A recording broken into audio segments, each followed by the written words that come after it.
अस्सलाम वालेकुम स्टूडेंट्स। हम पार्ट 2 बायोलॉजी के अंदर चैप्टर 2 हमने शुरू कर रखा है। इसका नाम है वेरिएशनल जेनेटिक्स। आज के टॉपिक का नाम है एपिस्टेसिस। ये लॉन्ग क्वेश्चन है। आज के टॉपिक का नाम है एपिस्टेसिस। एपिस्टेसिस की बात करने से पहले मैं आपको थोड़ा सा बता दूं, हमने प्रीवियस लेक्चर्स में सीखा था डोमिनेंस रिलेशंस, जिसमें हमने ये सीखा था कि जीन पेयर यानी कि अलील, जो दो अलील थे, हमने देखा था कि उनका आपस में क्या लिंक है। जैसे कैपिटल आर स्मॉल आर के ऊपर जो है वो डोमिनेंट है या मतलब किस तरह है। तो हमने यूं कह लें कि हमने एक तरह के एक ही जीन पे काम किया था। हमने ऐसे ही ना एक ही लोकस पे काम किया था कि कैपिटल आर जो है वो अलील्स में, यूं कह लें कि हमने दो अलील्स के दरमियान ही कंपैरिजन सीखा था। आज के टॉपिक में क्या होगा? आज के टॉपिक में ये होगा कि एक, पहले यहां पे देख लें, एक जीन आपको दिख रहा है, मैंने यहां पे लिखा हुआ है, एक बार यहां देख लें फिर हम डेफिनेशन पे आ जाएंगे। पहले यहां देख लें, एक जीन है जी 9 क्रोमोसोम पे, ABO वाला जीन 9 क्रोमोसोम पे है, और एक H वाला जीन जो है वो 19 क्रोमोसोम पे। देखें, एक 9 क्रोमोसोम पे एक कहीं और जीन बैठा है, दूसरा जीन कहीं और बैठा है।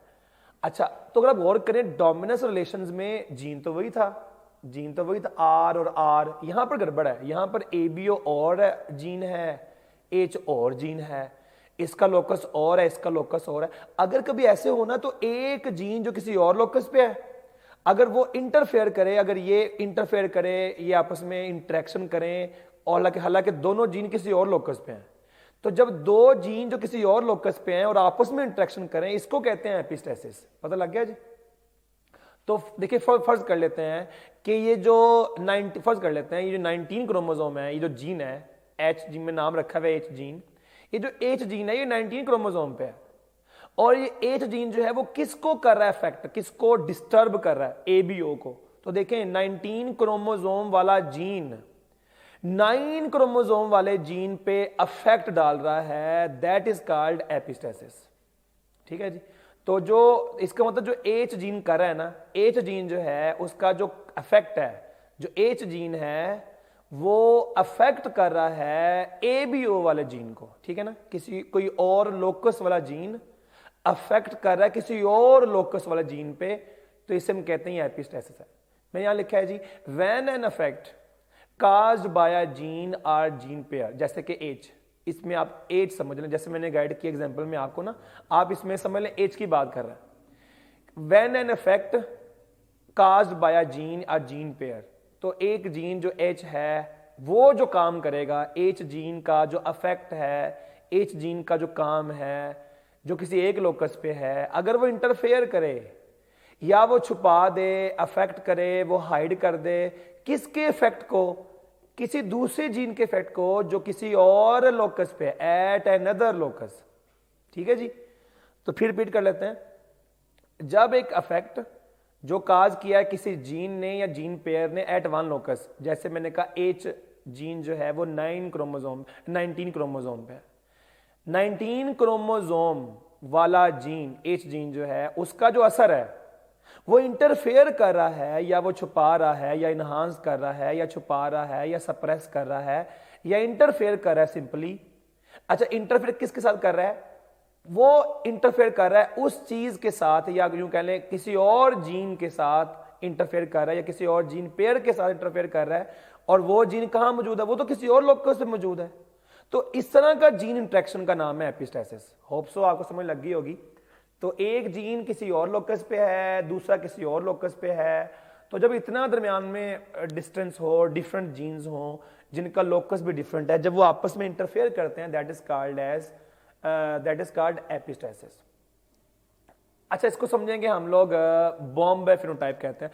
अच्छा, ये बॉम्बे फिनोटाइप है ना, ये एपिस्टेसिस की ही एक्सटेंशन है। अब यूं कह लें कि जब समझ लें, ये एग्जांपल है, समझ लें इसकी, जब हम ये समझ लेंगे ना तो हमें इसकी बेहतरीन समझ आ जाएगी। इसके अंदर ही ये चीज आती है, बॉम्बे फिनोटाइप।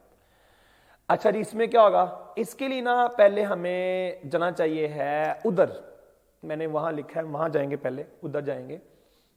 तो आप जो है वो एक ना 19 क्रोमोसोम पे एक जीन होता है, उसे हम कहते हैं H लोकस। ये जीन है H, उसका लोकस जो है वो क्रोमोसोम नंबर 19 पे होता है। ठीक है जी, क्रोमोसोम नंबर 19 पे होता है। थोड़ी सी बात समझ लें, हमने लास्ट टाइम सीखा था ABO ब्लड ग्रुप सिस्टम सीखा था मैंने वहां पर आपको सिखाया था H जीन के बारे में और H सब्सटेंस के बारे में मैंने सिखाया था, ठीक है। तो देखें, तो मैंने यहाँ पे लिखा हुआ है कि जो आपके पास H जीन है वो 19 पे होता है और ABO 9 पे होता है। पता है हमने क्या सीखना है अभी? हमने अभी ये सीखना है कि जो है ना H जीन, उसका रोल क्या होता है, पहले ये सीख लें आप, H जीन का रोल क्या होता है वो सीख लें आप। तो देखिए नहीं होता क्या है, अब जो H जीन है उसके लिए पर्सन जो है वो इस तरह के हो सकते हैं, या दोनों कैपिटल H या एक कैपिटल H एक स्मॉल h।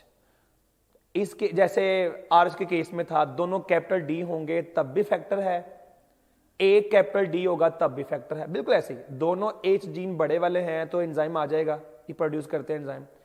एक कैपिटल H आ जाए एक स्मॉल आ जाए तब भी एंजाइम बनता है, ठीक है। अच्छा जी, एंजाइम क्या करता है? वो जो मैंने ब्लैक सेल बनाए हैं वो आरबीसीज हैं, वो रेड ब्लड सेल्स हैं, वो भी आरबीसी, ये भी आरबीसी। और आरबीसी के ऊपर सब्ज रंग में आपको दिख रहा है ग्लाइकोप्रोटीन, जीपी ग्लाइकोप्रोटीन।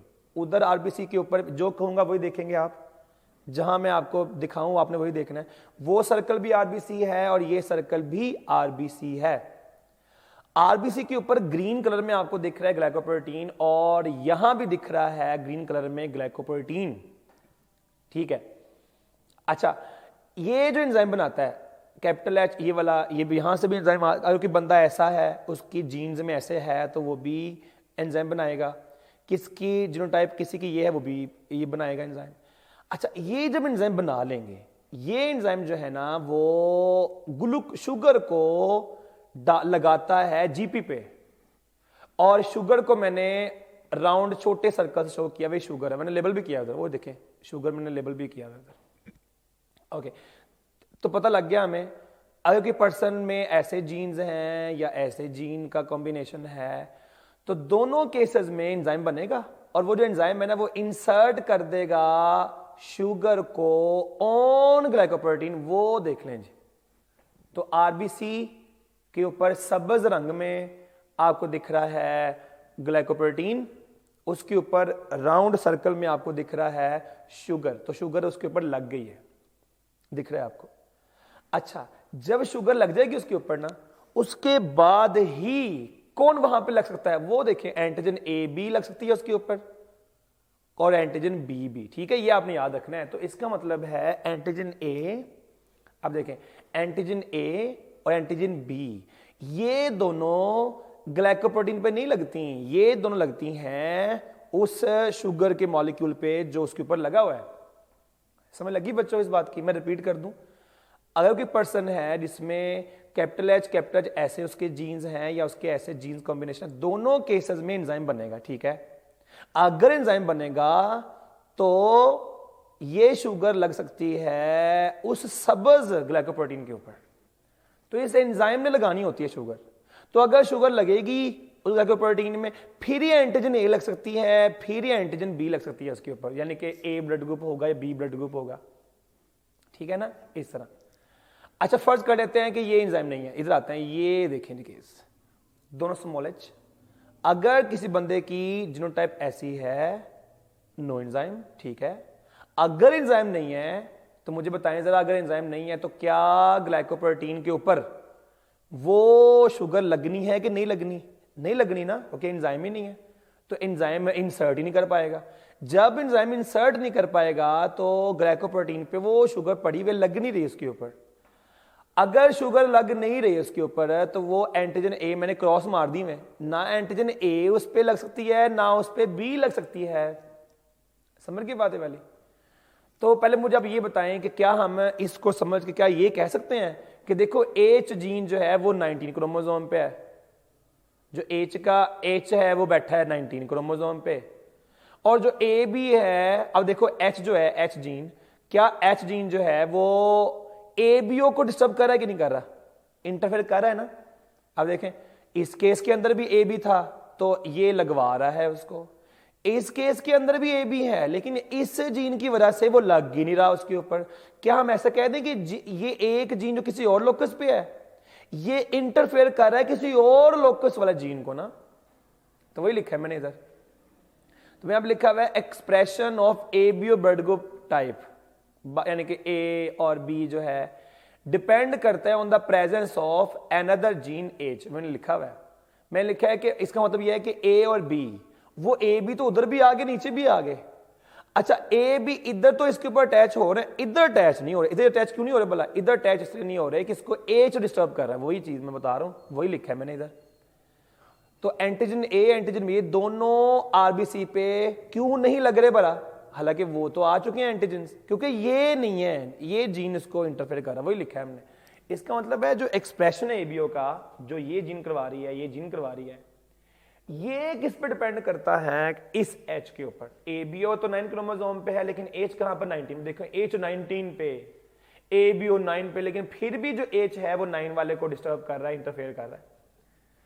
अच्छा कैसे इंटरफेयर करता है मैंने बता भी दिया, एंजाइम वाली बात वो लिखा है। एच जो है वो प्रोड्यूस करता है एक एंजाइम, वो एंजाइम इंसर्ट कर देता है शुगर, वो डालता है शुगर। किस पे डालता है शुगर? ऑन प्रीकर्सर ग्लाइकोप्रोटीन, वो सबज वाला precursor glycoprotein on the surface of RBCs.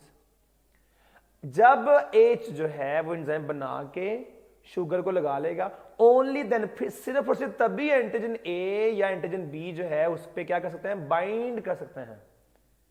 तो जब ये एच जीन की वजह से एंजाइम काम दिखा देगा, उसके ऊपर ग्लाइकोप्रोटीन के ऊपर जो है शुगर लगा देगा, फिर ही एंटीजन ए या एंटीजन बी उसके ऊपर बाइंड करेगी सब्सटेंस एच के ऊपर। उसी को बोलते हैं सब्सटेंस एच। वो जो आपके पास ग्लाइकोप्रोटीन आ गई है उसके ऊपर और शुगर आ गई ना, इसे हम कह देंगे ये सब्सटेंस एच है।